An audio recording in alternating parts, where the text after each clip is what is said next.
Hatchback kitchen part 1 को आपने बहुत अच्छा रिस्पॉन्स दिया है। बहुत सारी क्वेरीज उसमें कमेंट सेक्शन में आई, सारी क्वेरीज का जवाब देने की कोशिश करूँगा।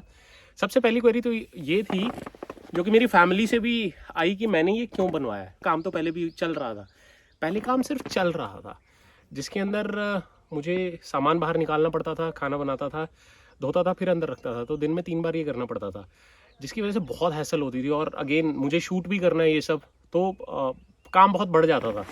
तो मुझे वन स्टॉप सोल्यूशन चाहिए था जिसके अंदर चीज़ निकाली, वहीं बनाई, वहीं धोई, अंदर की, दैट्स इट। मैंने बहुत सारे वीडियोस देखे, फॉरेन चैनल्स में बहुत कुछ देखा। प्रॉब्लम मेरे साथ ये आ रही थी कि मेरे पास छोटी किचन है और मेरे पास छोटी गाड़ी है, हैचबैक है। हैचबैक के अंदर मैक्सिमम यूटिलाइजेशन ऑफ स्पेस करना, एक डिज़ाइन मुझे बहुत अच्छे तरीके का चाहिए था। दिखा मैं ये रहा हूँ आपको कि मैं कितनी जल्दी, कितने टाइम में अपनी किचन सेटअप कर सकता हूँ यूज़ करने के पॉइंट ऑफ व्यू से।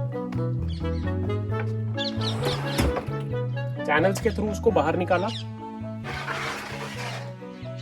This is my sink area, this is another table, that's it. अब इसको फोल्ड करके सारे जुगाड़ को गाड़ी के अंदर डालने में कितना टाइम लगता है वो दिखा। 1 2 3, देयर यू गो। अब ये जो देयर यू गो है ना, गोबर के ऊपर खड़ा है, छांव आई गोबर पे थी, आदमी करे क्या। आई टुक हेल्प ऑफ रिंकू। मैंने सर्च आउट किया। पहले मैं कारपेंटर्स के पास गया, उनको मेरी बात ही समझ नहीं आई कि मैं क्या करवाने की कोशिश कर रहा हूँ। जब मैं रिंकू से मिला, रिंकू को ये आइडिया बड़ा इंटरेस्टिंग लगा, ये चैलेंजिंग लगा कि कैसे किया जाए। आपको कैसे पता चलेगा कि सामने वाला बंदा केपेबल है बनाने के लिए? वो ऐसे पता चलेगा कि आपने अपना रॉ बात उनके सामने रखी, अपना रॉ डिज़ाइन, रॉ थॉट रखी, अब उसके अंदर वो अपने इनपुट डाल के उसको फाइन ट्यून कर देते हैं। तो जब मैं रिंकू के साथ ये चीज़ें शेयर कर रहा था, वो पेपर, पेन और स्केल लेके ड्रॉ कर रहे थे। विद इन 1 डे उन्होंने इसे तैयार किया। हाँ, पहले अटैम्प्ट में नहीं हुआ, 3-4 ट्राई लगे, क्योंकि गाड़ी की जो डायमेंशन है, पीछे जो शीशा है वो टेपर में है, तो उस टेपर के अकॉर्डिंगली इसको 4-5 बार फाइन ट्यून करना पड़ा। उसके बाद ये पूरी तरह से पीछे सेट आया है। मेजर उन्होंने इसके अंदर मुझे 2 कंपोनेंट्स दिए हैं स्टोरेज के लिए। एक कंपोनेंट दिया है छोटा चूल्हा, पोर्टेबल गैस रखने के लिए, और उसके बाद मुझे इसी में 2 टेबल दिए हैं जो मैं टेबल की तरह यूज़ कर सकता हूँ, और एक मुझे सिंक दिया है। अब जगह इतनी सी है, इतनी जगह में उन्होंने इतना कुछ, मतलब 2 किलो की थैली के अंदर उन्होंने 5 किलो का सामान डाल दिया। जो लकड़ी उन्होंने यूज़ किया है, इट इज़ HDHMR, जो कि फायर प्रूफ है। फायर प्रूफ का मतलब ये नहीं कि आग ही नहीं लगेगी, फायर प्रूफ का मतलब ये है कि जलेगी नहीं, सुलगना शुरू कर देगी और आपके पास एम्पल टाइम होगा उसको रोकने के लिए।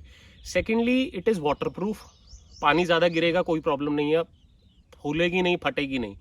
तीसरी चीज़, दिस इज़ दीमक प्रूफ, तो इसके ऊपर दीमक कभी नहीं लगेगी। स्ट्रॉन्ग है, थोड़ा भारी लकड़ी है, स्ट्रॉन्ग है, गाड़ी के अंदर बाहर भागेगी नहीं। अब इसको मैंने स्टेबल कैसे किया? स्टेबल मैंने ऐसे किया, एक तो खुद इसका भार अच्छा खासा है, क्योंकि मैंने गाड़ी के अंदर से सीट्स वगैरह निकाली हुई हैं, तो I can afford some weight जो कि उससे न्यूट्रल हो जाएगा, क्योंकि गाड़ी के अंदर मैं और वॉल्टी ही होते हैं। 4 स्क्रूज से ये कसी हुई है, जिसके साथ मैं आपकी दूसरी क्वेरी का आंसर दूंगा कि मैं स्टेपनी कैसे यूज करूंगा। इसको 4 स्क्रूज से कसा हुआ है। 2 स्क्रू बेस में है, जो कि एक एल एक्सटेंशन आती है, एक्सटेंशन के साथ मेरे बेस के साथ, जिसके ऊपर मैं सोता हूँ, जो मेरा बेड है उसके साथ जुड़ी हुई है, और 2 ऊपर जो इसकी गाड़ी के साथ ही पीछे प्लेट आती है, रैक आता है, जिसके ऊपर आप सामान हल्का फुल्का रख सकते हो, वो जिसके ऊपर प्लेस्ड होता है उसके साथ वो स्क्रूज जुड़े हुए हैं। तो मुझे वो 4 को अनस्क्रू करना है, इसको टुवर्ड्स ड्राइवर सीट घसीटना है, धकेलना है, और नीचे से मैं स्टेपनी एक्सेस कर पाऊंगा। अब स्टेपनी एक्सेस क्यों करनी है? मेरे पास ट्यूबलेस टायर्स हैं, अगर हवा एकदम से नहीं निकलती, बाई चांस अगर एकदम से हवा निकल भी गई है, मुझे तब पता चला जब हवा निकल चुकी है, तो मेरे पास टायर इन्फ्लेटर है, सेकंड ऑप्शन। मैं उसको उतना इन्फ्लेट करके अगली पंचर शॉप तक जा सकता हूँ। अब स्टेपनी यूज़ करने का तभी मेरे पास ऑप्शन आएगा जब कोई पंचर की दुकान आसपास दूर दूर तक नहीं है, मैं कंट्री साइड रिमोट एरिया में हूँ, कैंपिंग कर रहा हूँ, तब मुझे ये ऑप्शन यूज़ करना पड़ेगा, which is doable. I won't से that yes it is impossible, it is doable, और करने में मज़ा भी आएगा। व्हेन यू आर कैंपिंग, इस तरह की चीज़ें, आप कैंपिंग करते क्यों? अगर वहाँ पे भी आपको सब चीज़ प्लेटर के ऊपर चाहिए तो मेरे ख्याल से कैंपिंग का मतलब नहीं है। थर्ड क्वेरी वॉज, ये बना कितने में है? ये मुझे पड़ा है 22,000 में। मुझे दर्द नहीं हुआ 22,000 देते हुए, क्योंकि ये मैं अपने एक्सपीरियंस से बोल रहा हूँ, क्योंकि मैं इसके बिना भी कैंपिंग कर चुका हूँ। तो ये मेरा कितना बड़ा प्रॉब्लम को सॉल्व करेगी, मेरा टाइम बचाएगी, जिस टाइम को मैं दूसरे काम में यूटिलाइज कर पाऊंगा, शूटिंग वगैरह में कर पाऊंगा। अब कैंपिंग ना देखने में वीडियोस में बहुत अच्छी लगती है, बहुत कंफर्टेबल लगती है। आप if you are from corporate side, मैंने 12 साल कॉर्पोरेट में दिए, तो या वो चीज़ें करने में मज़ा बड़ा आता है। लेकिन ना उसकी एक बिहाइंड द कैमरा जिसको बोलते हैं ना, वो साइड भी है, जिसके अंदर आपको बर्तन भी धोने पड़ते हैं, धोने के बाद सामान रखना भी पड़ता है, फिर अगली बारी का बनाना क्या है वो 2 घंटे पहले ही सोचना पड़ता है। सूरज छिपने से पहले आपको चीज़ें बनानी पड़ती हैं, और अगर हो सके तो खानी भी पड़ती हैं if you are camping alone. जानवर का भी खतरा होता है आसपास। जानवर का खतरा मीन्स कि अगर आप पहाड़ों में कर रहे हो तो our country is rich in flora and fauna. तो यस, यहाँ पे लेपर्ड्स, जैकल्स और मंकीज़, लंगूर्स, ये सब हैं जो कि आपका खाना चुरा भी सकते हैं और आपको मार भी सकते हैं। तो आपको इन सब चीज़ों से बचना पड़ता है। इससे पहले जिन मैं प्रोडक्ट्स पे पैसे लगा चुका हूँ कैंपिंग के लिए, वो 8-10 हज़ार रुपये मैं पहले लगा चुका था, जो कि शायद अगर ये रेफरेंस मैं और किसी की देख लेता, मैंने अभी तक ऐसी रेफरेंस किसी की देखी नहीं थी, जिसकी वजह से मैं गलती कर बैठा। अब वो 8-10 हज़ार लगाने के बाद मैंने इस पर 22 लगाए। तो अगर आप समझदार हैं, अगर आप पेनी वाइज पाउंड फुलिश नहीं हैं, तो आप पहली बारी में इस तरह की चीज़ बनवाइए जिससे आपके वो छोटे छोटे खर्चे बच जाए। तो ओवरऑल सिनारियो के अंदर आप प्रॉफिट में ही रहेंगे।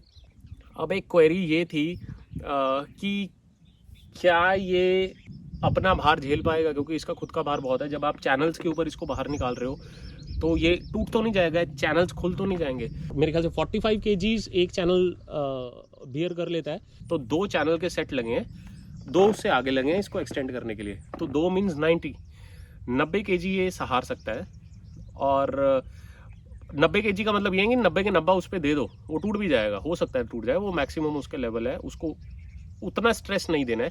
और क्योंकि उसके ऊपर एक और आगे चैनल लगा है तो बीच में जॉइंट आ गया, तो आपको 90 पे नहीं खेलना है, आपको कम में खेलना है। और ये 90 से कम है, काफ़ी कम है ये, ऑलमोस्ट मेरे ख्याल से 55 या 60 kgs के आसपास होगा, जो कि पहले मेरे को प्रॉब्लम लग रही थी। लेकिन जब मैंने मैथ्स किया, जब मैंने गणित किया कि अगर मेरी i20 के अंदर इट्स अ 5 सीटर कार, अगर 5 लोग बैठ के जा रहे हो तो 60 kgs तो कुछ भी नहीं है, एक ही बंदे का भार होता है 60 kgs, और अभी सिर्फ मैं और वॉल्टी ट्रैवल करते हैं इसमें।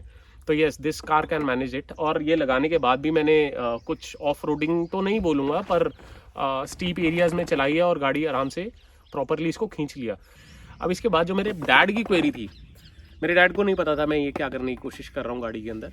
तो जब मैंने ये बना लिया, ही वॉज हैप्पी। लेकिन उनकी एक क्वेरी थी कि यार गाड़ी पेट्रोल है और उसी के ऊपर चूल्हा रख के, is it safe? I won't say कि it is 100% safe, but I will say that yes you can minimise the risk. अब आप मिनिमाइज कैसे रिस्क करेंगे? जहाज, वो आप रिस्क कैसे मिनिमाइज करेंगे कि मेरी गाड़ी का जो पेट्रोल टैंक है कि ओपनिंग है, पेट्रोल टैंक की ओपनिंग है, it is on left side. तो मैंने ट्राई किया कि मैं अपने चूल्हे को राइट साइड पे करूं। और सेकेंडली जो इसमें लकड़ी यूज़ हुई है, this would, this is fire resistant. तो इन फैक्टर्स के साथ मैंने अपने रिस्क को मिनिमाइज किया है। आई वोंट से कि हाँ ये टोटली फायर प्रूफ हो गई है, बट या 100% श्योरिटी तो किसी भी चीज़ में नहीं है जब आप इस तरह का एक्सपेरिमेंट करते हो, and people are doing it. अगर आप थोड़ा सा, अगर आप बिल्कुल ही सेफ्टी मेजर्स नहीं लेते, आप ही बावलों की तरह कैंपिंग कर रहे हो, तो फिर आग उसकी वजह से नहीं, अदर मीन से भी लग जाएगी। तो बावला नहीं होना है, दिमाग से काम करना है। और जब आप कैंपिंग पे जाते हो तो थोड़ा ज़्यादा ही सतर्क रहना पड़ता है। वॉल्टी मेरे साथ होता है, मैं पहले बहुत रिस्पॉन्सिबली बिहेव करना पड़ता है मेरे को। वो तो चल रहा है ना, गाड़ी से उतारा तो अच्छी जगह, सुकून वाली जगह, खाली जगह देखता है तो वॉन्डर ऑफ कर जाता है कहीं पे भी, जहाँ पे। और इस तरह की जगहों में और डॉग्स ने और जानवरों ने मार्किंग्स की होती हैं सुसु करके, तो इसका कोशिश होती है कि हर मार्किंग के ऊपर अपनी मार्किंग करे, तो वो थोड़ा सा ध्यान मेरे को रखना पड़ता है। एक टिप इसके अलावा देना चाहूँगा कि जो मैंने अपने एक्सपीरियंस से फील किया, वो ये है कि अगर आप अकेले कैंपिंग करते हैं जिसमें कोई प्रॉब्लम नहीं है, लेकिन आपका थोड़ा सा रिस्पॉन्सिबिलिटी और रिस्क फैक्टर बढ़ जाता है। अगर आप ग्रुप में कैंपिंग कर रहे हैं या आप किसी और के साथ कैंपिंग कर रहे हैं तो आपका रिस्क फैक्टर डिवाइड हो जाता है, बट जाता है, तो आपको थोड़ा सा कंफर्ट स्पेस मिल जाता है। अब इसके अलावा चौथी क्वेरी क्या थी, मुझे सोचने दो। हाँ, एक चीज़ बोलना चाहूँगा कि ये जो मैं एक्सेसरीज इसमें यूज़ की हैं, जैसे टैप हो गई, ये मेरा सिंक हो गया, इस सब की मैं डिस्क्रिप्शन में लिंक दे दूँगा। वो इसलिए क्योंकि ये चीज़ें इतनी ईजिली मिली नहीं। हाँ, इसके सब्स्टिट्यूट अवेलेबल है। ये मैंने बड़ा सोच समझ के मंगवाई हैं, क्योंकि मेरे पास एक दूसरी टैप भी है, उसमें प्रॉब्लम ये थी कि वो छोटी हाइट की थी। अब उसके छोटी हाइट का होने का मतलब है कि मेरा हाथ बार बार उसमें लगेगा, क्योंकि जगह कम है। उसी के अंदर मुझे सिंक भी लगाना है, उसी के अंदर मुझे टैप भी लगानी है। तो मैंने ये ऊंची टैब ली, जो कि मुझे इजीली मिली नहीं, काफ़ी मुझे मशक्क़त करनी पड़ी ढूंढने के लिए। आफ्टर दैट मुझे ये मिली। इसका भी मैं लिंक नीचे डिस्क्रिप्शन में दे दूंगा अगर आप इस तरह का कुछ करना चाहते हो। इसके अलावा थोड़ी सी बैजिंग मैंने की है, क्योंकि अभी इतना भी उम्र नहीं हुई है कि बिल्कुल ही डल कैंपिंग या ड्राई कैंपिंग करूं। तो थोड़ी बहुत एक्साइटमेंट ज़रूरी है लाइफ में in terms of camping also. मज़ा तभी आता है, देखो, अगर if you are enjoying camping तभी आप अगली बार कैंपिंग पे जाओगे, और तभी कैमरा निकालने का मतलब है। अगर आप सिर्फ शूटिंग के पर्सपेक्टिव से कैंपिंग कर रहे हो तो मेरे ख्याल से आप 1 या 2 बार करोगे, तीसरी बार आप जाओगे नहीं। तो आपके अंदर वो एक एक्स्ट्रा कीड़ा होना चाहिए कि अगर कीड़ा है तो तभी जा रहे हो, नहीं तो otherwise you won't be able to sustain that in future. इसके अलावा मैं जो गियर्स यूज़ कर रहा हूँ, मैं अपनी ज़िंदगी को और अपनी एक्टिविटीज़ को मिनिमल चीज़ों में यूज़ करने की कोशिश करता हूँ, in terms of equipment also, in terms of गरारियाँ ऑल्सो। जितनी गरारियाँ मैं यूज़ कर रहा हूँ, जितनी ज़्यादा यूज़ करेंगे, जितनी ज़्यादा चीज़ें, हर चीज़ के लिए एक अलग ऑर्डर करेंगे प्रोडक्ट को, तो उतना ज़्यादा आप अपना काम फैला लोगे। It is better to multitask. If you have a product, try to use it in 2-3 different manners. Rinku hatchback के अंदर ये कारनामा कर सकता है, तो वो SUVs या जो दूसरी बड़ी गाड़ी हैं उसके अंदर तो पता ही नहीं क्या कर देगा। अगर आपके पास अपना डिज़ाइन है, रिंकू के साथ डिस्कस करके उसको फाइन ट्यून करिए, अच्छा कारीगर है। अगर आपके पास डिज़ाइन नहीं है तो मेरे ख्याल आपको इस बार अब मेरे ख्याल से उनको सिर्फ बताना है कि मेरे पास ये गाड़ी है, और मेरे को इस वीडियो की रेफरेंस से उनको बता देना कि मेरे को किचन की तरह कुछ चाहिए। और अगर सिर्फ किचन नहीं, मेरे पास तो पहले से बेड बना हुआ था, तो जब मैं रिंकू से बात कर रहा था उन्होंने बोला था मैं इस बेड से भी अच्छा बेड आपको दे सकता था, जो कि कॉम्पैक्ट भी हो, खुल भी जाए, छोटा भी हो जाए और आपकी कैंपिंग को और ईजी बना सके। तो बट मेरा तो पहले से बना हुआ था। In your case, if you want a fully functional kitchen in your car, have a word with Rinku. He will definitely give you different design, different thoughts on that. Along with that, he will also make it possible कि वो आपको एक bed का भी अच्छा design दे सके। तो यार, Rinku is your man. This is not a promotional video, पर हाँ, बंदा बहुत समझदार है और कारीगर बहुत अच्छा है, इसीलिए मैं बार बार इस चीज़ पे स्ट्रेस कर रहा हूँ कि आपको रिग्रेट नहीं होगा। जैसे मुझे रिग्रेट नहीं हुआ है तो आपको रिग्रेट नहीं होगा। और मैंने बहुत दिमाग खाया रिंकू का, ये चीज़ कैसे होगी, इस चीज़ को ऐसे करना है, इस चीज़ को ऐसे करना है, और वो बंदा मेरे साथ खड़ा हो गया। I mean, he is the owner of the company. उसके बाद भी उन्होंने खुद हाथ से ये सारी चीज़ें बनाई है, विच इज़ कमेंडेबल। इसका मार्केट के अंदर कोई वन स्टॉप सोल्यूशन है नहीं कि आप वहाँ गए, दुकान से परचेज़ किया और आपने फिट कर लिया। नहीं, इसके लिए आपको एक कारीगर के पास जाना पड़ेगा जिसको वो नॉलेज हो। अच्छा, आप एक नॉर्मल कारपेंटर के पास नहीं जा सकते। इसको बनाने के लिए पता नहीं कितनी तरह की मशीन्स यूज़ हुई हैं जो उनके फैक्ट्री के अंदर हैं। इसको टेपर करने का पूरा का पूरा जुगाड़ उठा के वो टेपर करते थे। आपने मेरे लास्ट वीडियो में देखा होगा, नीचे डिस्क्रिप्शन में लिंक है, नहीं तो ऊपर कार्ड्स पे आपको दिख रहा होगा। इस वीडियो के पास ज़रूर देखिएगा, तो आपको एक्चुअल पता चलेगा कि इसके ऊपर काम कैसे किया उन्होंने। इसके अलावा जी, हम होली पे ओवरलैंडिंग मीट हो रही है। कुछ बशिंदे NCR के जो कैंपिंग के अंदर विश्वास रखते हैं और इस कल्चर को इंडिया के अंदर दोबारा से रिवाइव कर रहे हैं, वो लोग मिल रहे हैं। मैं ऐसा नहीं कहूँगा सभी मिल रहे हैं, कुछ लोग मिल रहे हैं, उनमें से मैं भी एक हूँ। एक मेरा बहुत अच्छा दोस्त गुजरात से आ रहा है, वो मेरे आप आने वाले वीडियोस में देखोगे वॉल्टी के साथ। उसके साथ शायद मैं अपना टूर एक्सटेंड भी करूँगा होली के बाद, और आगे जाएंगे।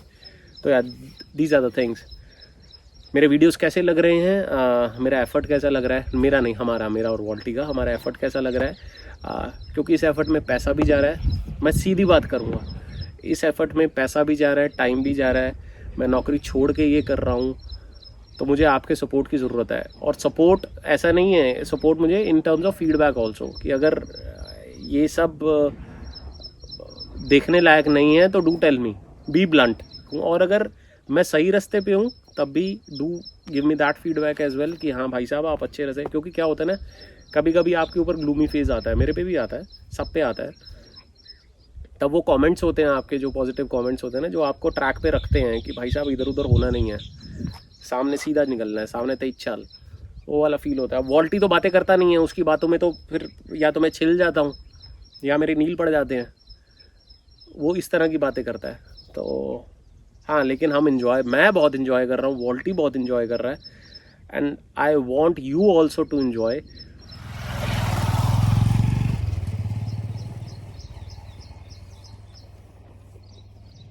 पपलू मास्टर आया था, चला गया, बाइक पे आया था पपलू।